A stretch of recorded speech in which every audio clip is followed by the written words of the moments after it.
Yo guys, it's CFB. Welcome back to a brand new video. Welcome back to the channel. Yes! Get in there, come on. Chelsea get the win over Manchester United. It's Chelsea 1, Man United 0. Have that! Yes! This is what I'm fucking talking about. This is exactly what I'm absolutely talking about. Not so great performance, I've got to be honest, but we got the result. That is all that I care about. These last two games, all I give a shit about is we get the result, we get the 3 points, and we move to the next. And the next is Nottingham Forest. So before we do get into the video, please like, subscribe, hit the bell notification so notified every time I load a video. The first link in the description is my streaming channel, my second channel. Go and check those out, it'd be very much appreciated. Without further ado, let's jump straight into it. Into the Chelsea 1, Man United 0. Match reaction, match review, I don't know. I like the sound of reaction a little bit better now, actually. So, I'm gassed. I'm flipping gassed! I'm gassed. I've got to keep my noise down. And I've got to not get too gassed, because usually when I get too gassed, I get a bit of a fuzzy head. So, and I've got work literally in about an hour and 20 minutes. So, we're going to try and get through this quite quickly. Chelsea go and get the 3 points in a must-needed win, because Aston Villa got a result today over Spurs, which was obviously going to happen. They got a 2-0 result. Obviously, their game finished earlier than ours, and we needed the result. Otherwise, a draw or a loss today, Champions League, completely gone. Completely gone. Doesn't matter if we beat Forest, it would have been completely gone. And we managed to pull something out of the bag. We made it tough work. We made it. We made United seem like they were lying around 5th place, battling for top 4 with us. You know what I'm trying to say? That's how we made it, but at least we came through with the win. So the lineup really surprised me. Let's start with the lineup. So the lineup really surprised me. Obviously, we went with Sanchez in goal, obviously. Michael Correa left back. We went with Reece James at right back. Obviously, left back and right back, they're not actually full backs. They're playing in the inverted system. Then we went with Colwill and Tosin as the centre backs. I was surprised about that. No Trev. I was a little bit worried, but I trust Tosin Adarabioyo. I do. I like Tosin Adarabioyo. Then we went with Enzo Caicedo in the double pivot. No Lavia. Again, surprised me. But okay, I can kind of maybe understand it. Maybe you're just trying to manage his fitness, maybe. Okay, I can kind of understand it. Obviously, the forward line was exactly what we predicted, except from today, they weren't interchanging. And that was my big worry about it. They didn't interchange. Instead, it was Neto off the right, Madueke off the left, Palmer in the 10, and it was George as the ST. So George was the lone ST the whole game. That really worried me. I think the forward line should have interchanged. Or at least if you're going to leave one of them as a lone striker, a lone false 9, at least do Neto, because he's somewhat done it. Not many times, but he's somewhat done it on a couple of occasions for us this season. Maybe let him do it. Especially against a Premier League side, maybe let him do it. Because that first half, you could tell that whole first half, we was missing that vocal point up front. We kept resorting over to the wings, and every time we went to the wings, we were crossing it in, and nobody was there to get the head on it. We had no aerial threat, no box-dominant player in there, which is obviously the thing I've been screaming about for ages. We need a box-dominant striker. And I think it's so clear to see. It's so clear to see. Against a team so poor like Manchester United this season, the worst Man United side ever in the Premier League, and we struggled to break them down. We didn't have that striker. If we had a box-dominant striker today, we would have got more than one goal. And we would have got one in the first half, in my opinion. Obviously, the first 20 minutes did not go in our favour whatsoever. The first 20 minutes was all Man United. They were all over us. I was really worried. Obviously, they did get an offside goal, which was rightfully disallowed. It was offside.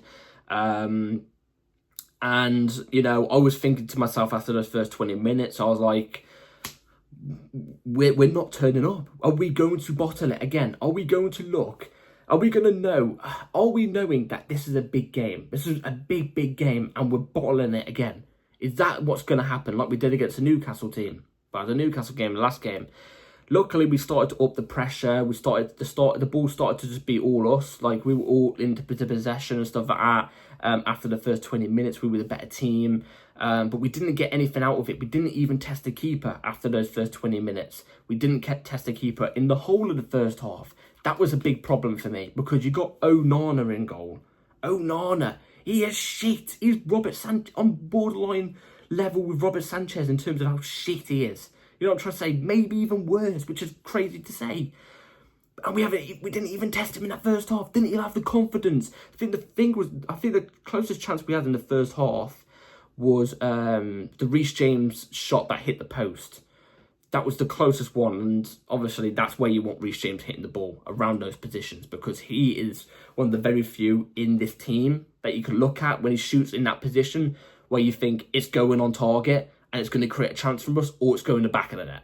You know what I'm saying? But anyway, first half was not that impressed with the way we played. Second half, I'm going to quickly say this already, I didn't like how we played in the second half either. The game was more open for us in the second half. Obviously, United had their 10-minute spell in the first 10 minutes of the second half where they looked a little bit better than us, but we made it a lot more closer than we did in the first half. The first 20 minutes, that was all United. After that, again, all us.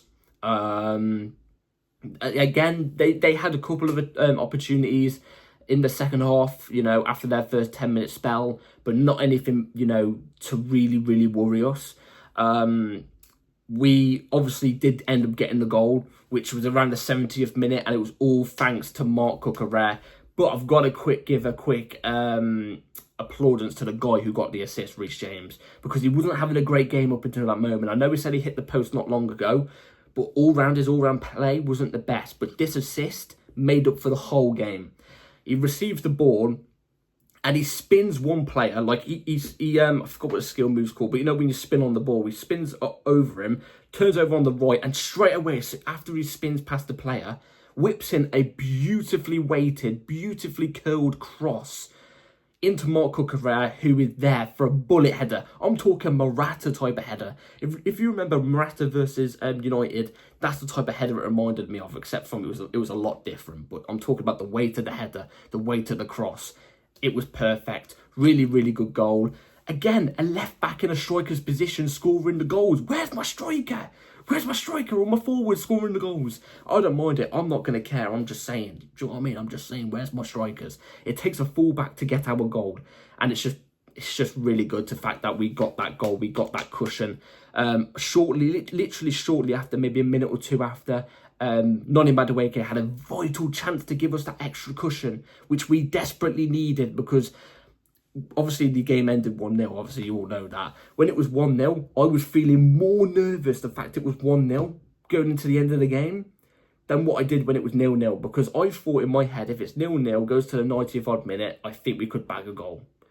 But if we're winning 1-0, I've got a bad feeling they're going to score, because it always happens. But luckily, we managed to go through it. But Noni had a chance, which he absolutely put wide, which was a vital chance, one-on-one with the keeper. You're pretty much through on goal.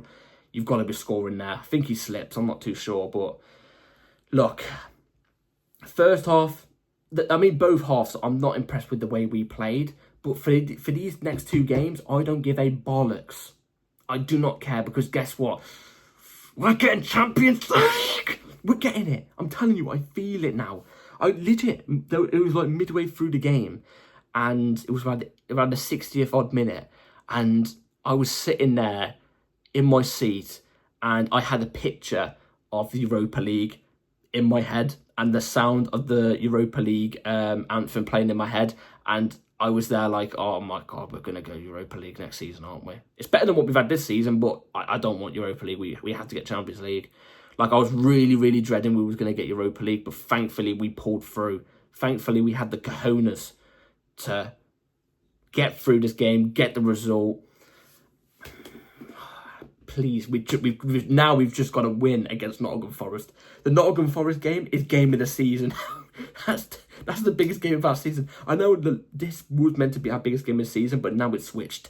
It's Nottingham Forest's biggest game of the season now, because we're nearly there. We've got control. We're literally fourth right now in the league. We've got control. You know, it's all in our hands. Nottingham Forest aren't on form. We can do this. We can do this. Please, Chelsea, please. Just don't bottle it. Player ratings, anyway. Robert Sanchez, I would say, was a 5.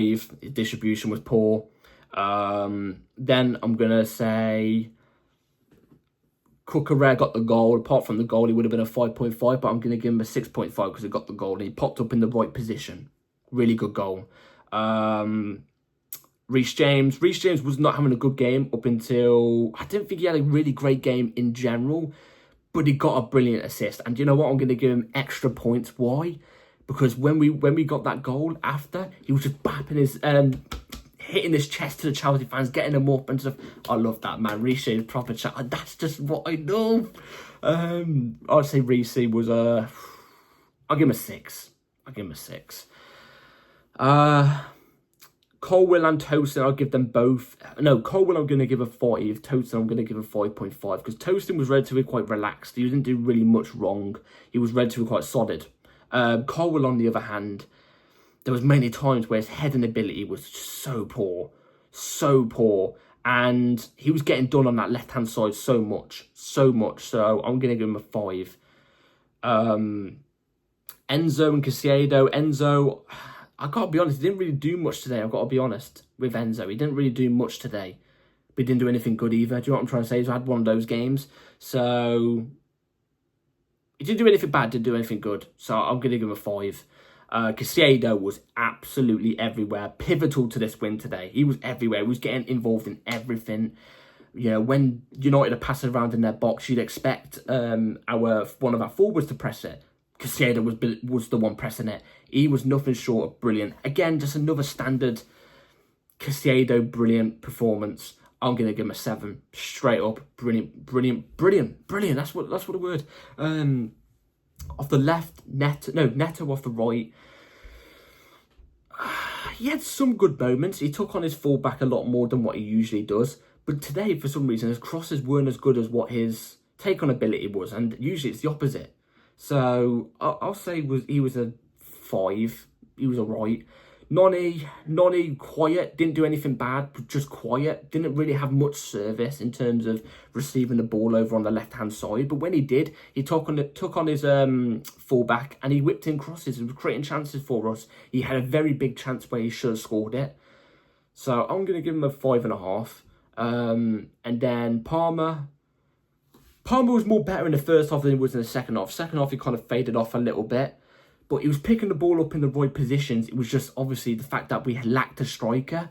I think he was confused on the runs obviously George was making or some players were making. He did create one really good chance in the first half. So I think it was to Noni, if I'm not mistaken. But obviously it didn't pay off. So I'll give Palmer a 6. I'll give him a 6. And then George, I feel so bad for George because he didn't really have much of the ball today. But then again, I know it's United's second team defence, but he was struggling in that striker's position. And it's not really his fault, is it? It's not really his fault. I've got to be honest, it was like a 4.5, but it's not his fault. I want to reiterate that. It's not his fault. Obviously, we had Gusto come on. Gusto, I'm not going to rate because he came on too late. Same with Lavia. Everybody came on too late. We didn't really make a sub until like the late 70th minute. So I think the only one I can rate a little bit is Lavia. Then again, didn't really have much of the ball. Made a vital tackle when United were in our final third. I'll give him a 5.5. I think he should have started anyway. Apart from that, everybody else came on late. So look, we come away with the win. That's all that matters right now. All that matters is we get the objective is Champions League. Get the UCL football and we can start thinking about next season. Because, look, performance-wise, very poor. You've got to take into a fact that I know United put out a stronger team today. I know that they put out a stronger team today than what they have been in recent weeks. Obviously, because their league's over. Obviously, it's been over since, like, November. But we struggled. We struggled to break down their second-team defence because obviously they didn't have their main players, Delit and Yoro. We struggled to break that down. And that could maybe because we ain't got a striker. But we still struggled to break it down. There were still many times where they had a ball, all the ball, and they were creating chances from it. They obviously got the offside goal. This is one of United's worst. This is United's worst Premier League team ever. And we struggled in a way. The performance wasn't as convincing as what I expected it to be. But all that's void. We got the result and we move on to the next game, which is the last Premier League game of the season. I want to quickly mention as well, actually, and I'm going to put it up on the screen right here, actually. just before I end the video. The new Chelsea kit got released today, out of nowhere. Obviously, they teased it, 2 days ago. They were saying that the reveal was going to come on Friday, but usually they let us know like 2 or 3 weeks before it actually gets revealed. Usually I have money in my bank account, but I ain't got no money in my bank account at the moment, so I can't even get it until like 2 weeks time. Ridiculous. I'm fuming because I would have flipping ordered it by now. It looks beautiful, absolutely beautiful. Everything you see on it looks stunning. I know some people were saying, why didn't we play in it today? I did not expect us to play it today. Obviously some teams play on it in the last day of the season, but I particularly don't like it, so I'm hoping we play in it next season. I don't think we'll play out at the end of the season either, because we've got to play with the mat thing. So yeah, there's all that. It's a really nice shirt, really nice kit, and hopefully we can win something in it, because I actually think it's one of our best looking shirts in a long time. But then again, I can't lie, the Pochettino season shirt was a beauty. I'm not going to lie. But anyway, I had to give a quick review on it because obviously it's just been released, so yeah. Anyway, that's it for today's video, guys. Let me know in the comments below what you all thought about the game today. We come away with the result, and that is all that matters. Get in there. Take care, everybody. Like, subscribe. I've got to get ready for work soon, so yeah. Come on, let's go.